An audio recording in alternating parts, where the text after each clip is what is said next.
Hi guys, মই নতুনকৈ ব্লগলৈ আপোনালোকক আকৌ স্বাগতম জনাইছোঁ। আপোনালোকক আজি এটা বস্তু দেখাবলৈ লৈছোঁ।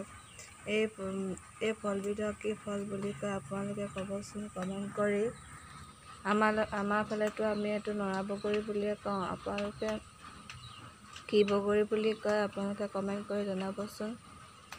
আপোনালোকৰ মাজলৈ আজি এইটোৱে মই ব্লগ পঠিয়াইছোঁ।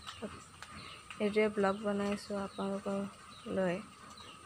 ভাল পালে like comment share and subscribe কৰি দিব। আৰু যিসকল লোক মোৰ চেনেললৈ নতুনকৈ আহিছে সেইসকলে like comment share and subscribe কৰি দিব।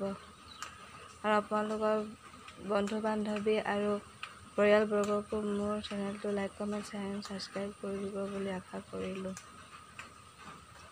আৰু আপোনালোকে কমেণ্ট কৰি জনাব আপোনালোকে এইটো কি বগৰী বুলি কয়। আমাৰ এইফালেতো নৰা বগৰী বুলিয়ে কোৱা হয়। আজিলৈ ভিডিঅ'টো ইমানতে সমাপ্ত কৰিছোঁ। আকৌ এটা নতুন ভিডিঅ' লগ পোৱাৰ প্ৰতিশ্ৰুতিৰে আজিলৈ ভিডিঅ'টো ইমানতে সমাপ্ত কৰিছোঁ। Bye bye guys.